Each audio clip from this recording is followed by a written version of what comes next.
पूजा करवाता है, एक उसकी कन्नी होती है और एक और होता है सूता, वो नीचे उसमें सूत के नीचे वो ऐसा एक नीचे होता है लोहे का, उसकी वो पूजा करता है। और एक उसकी फंटी और होती है इतनी बड़ी। ये सब संस्कृत में शब्द लिखे हैं, मैं आपको हिंदी में बता रहा हूं जिसको आप समझ लेंगे। हमारा शास्त्र तो बड़ा मजबूत है, सब चीजों का वर्णन है, तो उसका पूजन होगा, उसको फिर आप कुछ दक्षिणा देंगे। और एक और अद्भुत मैं आपको बात बताऊं, भले ही आपके यहाँ 10,000 सीमेंट के बोरे लगे, लेकिन जो वो ईंटें हैं वो गारे में ही लगेंगी नीचे।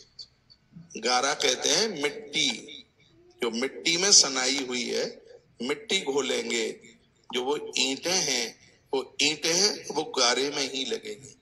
5 है, 9 है, 11 है, उसको विषम संख्या में उसको लगाइए।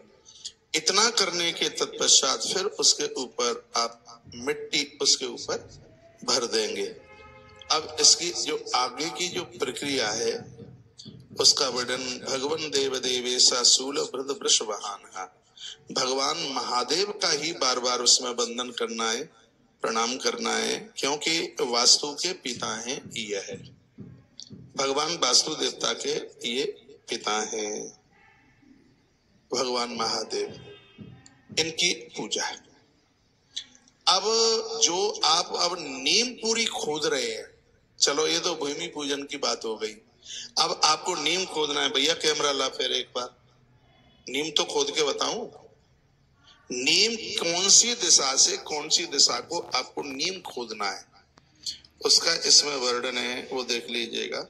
इसमें लिखा है ईशान कोण से, जितना आप पूर्व की तरफ बढ़ेंगे ईशान कोण से उतना ही आप उत्तर की तरफ बढ़ेंगे। नीम, ये सबको जानकारी नहीं होती है। ला भाई क्या दे, ये ईशान कोण है, ये है ईशान कोण। अब नीम खोदी हमने ये ईशान कोण से। नीम कैसे खोदेंगे इसको आपने गुनिया देखी हो, एक औजार होता है गुनिया, गुनिया में यूं ऐसे फंटी होती है और यूं ऐसे फंटी होती है, बिल्कुल ये नीम दोनों तरफ खोदेगी बराबर। एक खोदने वाला इधर लगेगा ईशान कोण से उत्तर की तरफ और एक लगेगा पूर्व की तरफ। जितनी भी नीम आप खोद रहे हैं तो वो बराबर बढ़ेंगी, उत्तर की तरफ भी और उधर पूर्व की तरफ। जैसे ये है ईशान कोण और ये है पूर्व, ये नीम गई ऐसे और इधर गई ऐसे, यू यू यू, ये गई ये नीम खोद रही है, समझ लीजिए ऐसे खोदेगी। इस नीम को आप अग्नि कोण से नहीं खोदेंगे, इसको आप ईशान कोण से ही इसको आरंभ करेंगे। ये नीम खोदने का इसमें इसके ये विधान का वर्णन किया है, दिखाई दे रहा है, एक बार देखना, यूं और ये नीम खोदेगी। ये नए जो भवन बनते हैं उसकी इस प्रक्रिया का वर्णन किया है, वो है आपके बीच में मैं रख रहा हूं। अब आगे की बात सुन लीजिएगा। महीने के बारे में तो आपको बता ही दिया है। एक बड़ी और इसमें सुंदर बात कही थी, पता नहीं मैं आपको बता पाया हूं कि नहीं। प्लॉट की जानकारी होती है, उसमें जब आप पानी छोड़ दें, समरसेबल का पाइप रख दीजिएगा। आपने भूमि का पूजन करने से वो पूर्व की बात थी, समरसेबल का वो पाइप आप छोड़ दें, फिर पानी को बहता हुआ देखें। यदि पानी समरसेबल के पाइप से पूर्व की तरफ जा रहा है बहता हुआ, समझ लीजिए कि ऐसे मकान में लक्ष्मी की प्राप्ति। अग्नि कोण की तरफ जा रहा है तो ज्यादा शुभ नहीं है, दक्षिण की तरफ जा रहा है तो भी शुभ नहीं है, नैऋत्य दक्षिण और पश्चिम के कोने में जा रहा है तो भी ज्यादा शुभ नहीं है, पानी पश्चिम की तरफ बह रहा है तो भी ज्यादा शुभ नहीं है, वायव्य यानी उत्तर और पश्चिम के बीच के कोने में जो पानी बह रहा है वो भी ज्यादा शुभ नहीं है, और पानी का पाइप आपने छोड़ा यदि वो उत्तर की तरफ बह रहा है तो वहां वंश वृद्धि बढ़ेगी, रुकेगी नहीं कभी, वो इतना शुभ है। ये इस प्रकार से भी जमीन का परीक्षण होता है, उसमें वंश वृद्धि होगी यदि जल का बहाव ईशान कोण की तरह, जिधर आप पूजन कर रहे थे भूमि पूजन, तो उधर यदि पानी बह के जाता है तो रतन प्राप्ति। इसका एक मतलब और है, जब भी आप कोई काम करें तो उस प्लॉट का इस तरीके से उसका समीकरण कीजिए, उसका ऐसे ढाल बनाइए कि जहां भी पानी छोड़ा जाए या तो पानी उत्तर की तरफ बहे या पानी ईशान कोण की तरफ बहे। पानी छोड़ दिया जाए भूमि पूजन से पहले, मकान बनाने से पहले उस प्लॉट को इस तरीके से उसको एक ढाल सा दे दीजिएगा, या तो पानी बहता हुआ उसका उत्तर की तरफ जा रहा हो और या पानी उसका बहता हुआ ईशान कोण की तरफ जा रहा हो।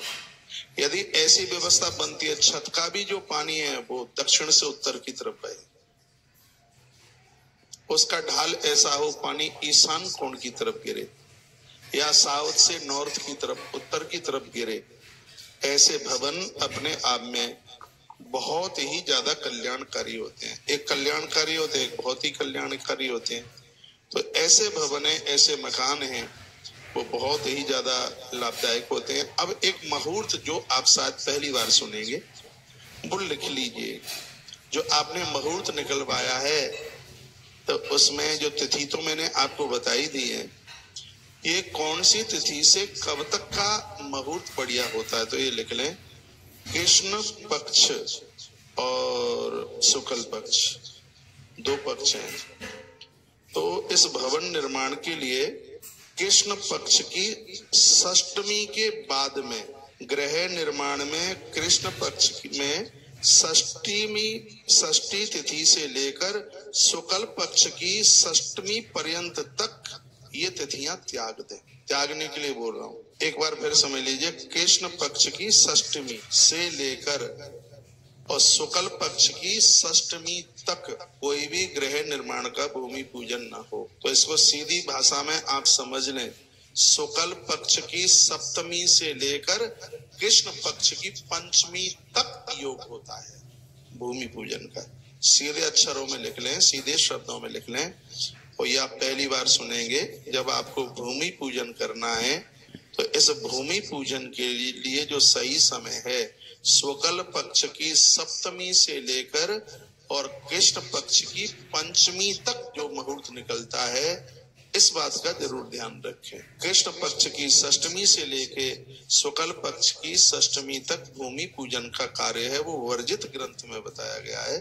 तो शुक्ल पक्ष की सप्तमी से आरंभ करें और कृष्ण पक्ष की पंचमी तक इसका मुहूर्त निकला हुआ, उसमें कोई भी दिन जो निकलता है ये ध्यान रखिएगा। अमावस्या, चौथ और नौमी और चौदस, चार तिथियों का ध्यान रखिएगा भूमि पूजन में। ये रिक्ता तिथि है, चतुर्थी है, नौमी और चौदस है। ये तो रिक्ता तिथि की वजह से नहीं ली जाती, और इसमें अमावस्या को भी भूमि पूजन में नहीं लिया जाता।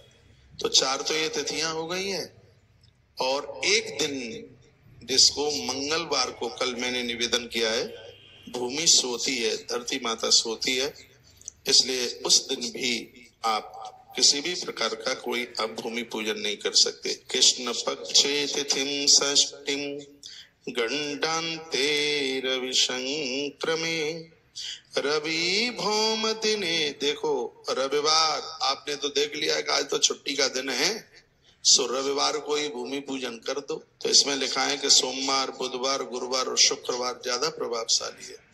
हाँ, रविवार को यदि कोई पुख्य नक्षत्र पड़ जाता है तो उसकी तो विशेषता है ना, रवि पुख्य है, तो उसमें ही रविवार को आप कर सकते हैं। नहीं तो रवि भौम दिने, नहीं तो भौम मीन्स मंगलवार, और रविवार को भी इस कार्य को वर्जित बताया गया है। बताया गया जिस नक्षत्र में, जो पूर्व में जिन नक्षत्रों का वर्णन किया गया है, यदि उन नक्षत्रों में भूमि पूजन हुआ है तो बहुत ज्यादा शुभ है। और एक बहुत मोस्ट बात और आपको मैं निवेदन कर रहा हूँ, दीवालें फटेंगी नहीं, दीवालें चटकेंगी नहीं, दीवालें गिरेंगी नहीं, छत, ये सब चीज हैं। उसके लिए चांदी की 4 चीजें बनवाइए और पानी की टंकी में डाल दीजिए उन्हें। जहां भी आप भूमि का काम कराने को, निर्माण का काम कराने को आप जा रहे हैं तो कोई जल की तो स्रोत की व्यवस्था करोगे ही। ड्राम रखोगे, टंकी रखोगे, टैंकर रखोगे, कुछ तो रखोगे है।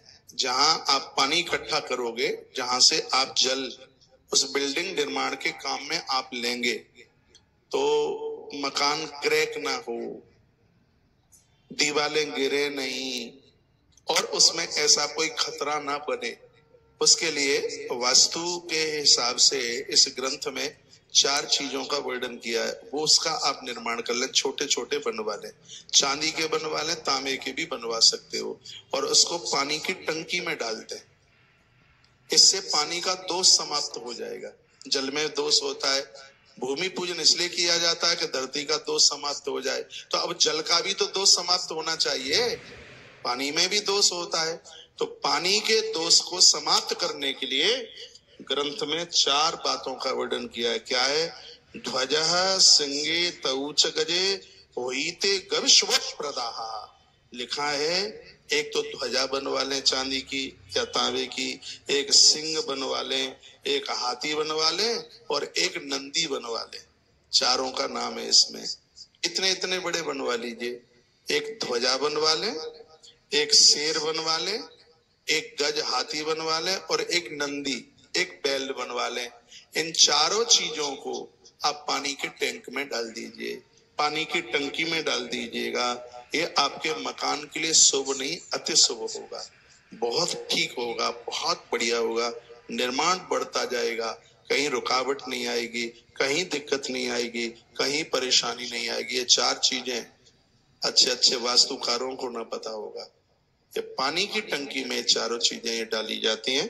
ध्वजा सिंगे तऊच गजे होइते गविशो प्रदाहा शुभ प्रदाहा। वह मकान बना हुआ भवन शुभ नहीं, अति शुभ होगा। ये पानी की टंकी में डाली जाएंगी 4 चीजें।